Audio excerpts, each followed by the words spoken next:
Dans cette capsule vidéo, nous allons détailler les réponses qu'ont apportées les pédagogues à la question « Comment se construit un apprentissage en profondeur ?» et plus particulièrement les théories du constructivisme et du socioconstructivisme. Alors nous allons également illustrer ce que ces théories ont impliqué dans la conception de dispositifs pédagogiques. Selon la théorie du constructivisme, un individu apprend s'il perçoit une différence entre ce qu'il croit savoir d'une situation et ce qu'il constate dans la réalité. Donc par exemple, quand il se dit « je pense savoir résoudre ce problème, mais en fait non, cela ne marche pas ». Il apprend donc quand il y a un déséquilibre, un conflit interne, lorsque ses connaissances de départ ne suffisent pas.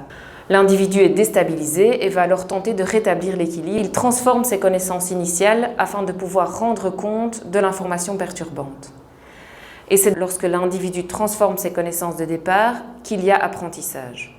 Donc un nouveau concept sera acquis s'il s'articule à un concept acquis préalablement. La théorie du constructivisme met l'accent sur l'importance des représentations, qu'on peut aussi appeler préconception, c'est-à-dire ce que l'apprenant connaît, sait sur un sujet. Tout nouvel apprentissage est construit par chaque apprenant à partir des matériaux de base que constituent ses expériences, ses connaissances et ses conceptions antérieures. L'approche constructiviste de l'apprentissage met l'accent sur l'activité de l'apprenant. Donc pour l'enseignant, c'est important de ne pas se focaliser sur l'information. L'approche socio-constructiviste développe que le déséquilibre peut être provoqué par les interactions sociales. Ça veut dire que l'étudiant va remettre en cause ses représentations par les discussions en groupe avec les autres étudiants.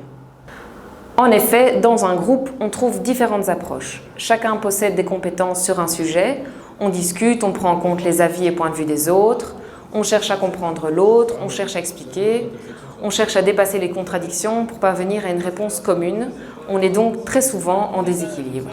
Le travail en groupe est quelque chose de fantastique en termes d'apprentissage. Les étudiants sont stimulés par leurs pairs, ils sont encouragés à aller plus à fond dans leur apprentissage.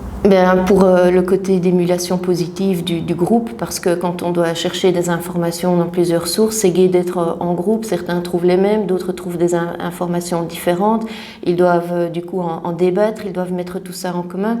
Donc ça ajoute un plus à l'apprentissage. Le fait de pouvoir travailler en groupe, ça permet d'avoir une autostimulation entre les étudiants, aussi une autocritique. Et donc c'est quelque chose de très positif. Le résultat est meilleur, je pense. Ces théories constructivistes et socio-constructivistes mettent donc en évidence l'importance que l'étudiant soit actif et en interaction pour apprendre.